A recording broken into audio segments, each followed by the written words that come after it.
the second week of our sermon series, Follow Me.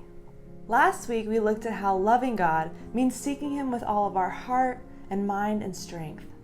Sometimes this means getting out of our comfort zone and climbing to higher heights, just as Benton McKay sought to do in carving out the Appalachian Trail. Even after getting to the place he thought would be the end, he found that his view was blocked. He said to himself, "Until I can see what I came here to see, I'm going to do whatever it takes to get there." In the same way, we need to do whatever it takes to get to God, and that means leaving everything we know behind and surrendering ourselves to Him, saying, "Here I am, Lord, send me." Yesterday, we took a look at the story of Abraham and learned that we have been blessed to go and be a blessing to the world. We can't have a relationship with Christ without our participation.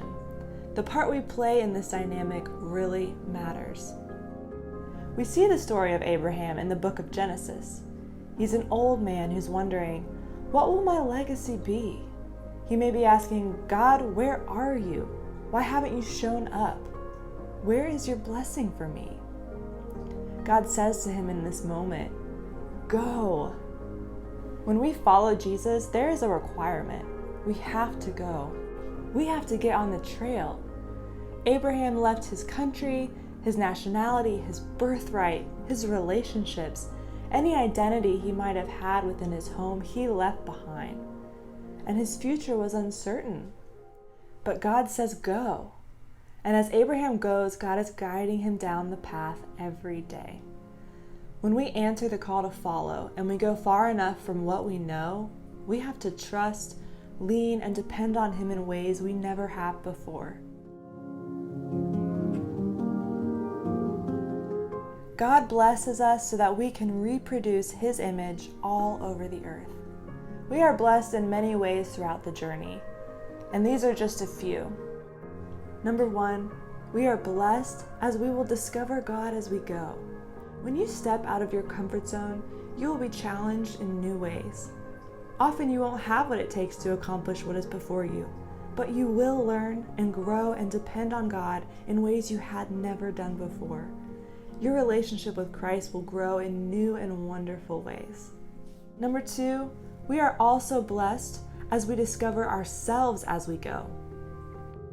We need this journey of self-discovery.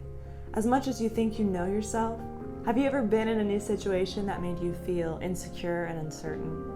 Despite your fears, you have this gnawing feeling in your stomach pushing you on, pushing you to speak, to act, to discover more of yourself. Number three, we are blessed as we discover the blessing is the journey, not the destination.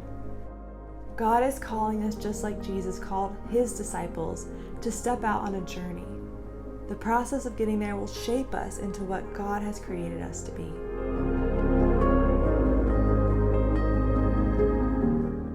In Genesis chapter 12, verses 6 through 9, we see that when Abraham reaches the promised land, he does not stop. He builds an altar right there and moves on just as God tells him to. Despite the fact that his eyes are telling him, "You've arrived, this is all for you," he keeps on moving, following the Lord. Just as Abraham did here in this passage, it's good for us to build altars as well. But there is a difference we need to understand first between building altars and building idols. An altar is a place that commemorates a time and place in our lives where we came into contact with the presence of God. Altars serve as directionals, landmarks defining our movement towards God. They remind us of something life-changing. Idols, on the other hand, are when we turn the altar around and make it about ourselves. This is where I go to get my needs met. This is about me and what happened to me and how I changed. So why should we build altars? Build an altar to acknowledge God's presence and provision for the journey. Build an altar to mark a recognition of godly perspective. This is a moment of a high view. And finally, build an altar as a mile marker to keep you moving forward.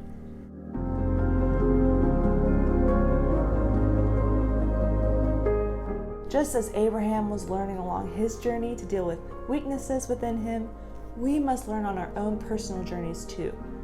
When we build altars, we remember how far the Lord has brought us. And whether or not we have been faithful in every moment, it reminds us that we must continue to go and to bring Him to others. If you are to live this out, you must know that your spiritual story matters. Your life story is an altar of God. It is a mile marker, a direction finder for other people. Others can look at the altar of your life and see how to live their lives, figure out what their next steps can be. You must know that you matter. Your view of God matters. Your view of others matter. We often invalidate how significant we are in God's story, but we have within our very DNA to be a blessing to the people around us. So Abraham would eventually be the forefather of our Jesus Christ. What if he had settled instead of following God's direction? Which brings me to my next question. What will your going be? We often have a high view of others, but what about your view of yourself? God calls us to a high view of Him, and He calls us to a high view of you. He wants to bring the best out of you.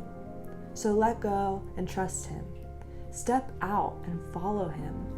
Build an altar in some way to commemorate, I met God here. Recognize that God has blessed you to be a blessing to others. He has chosen you for a reason. Now let us embark upon a journey to understand that reason and find a higher view of God.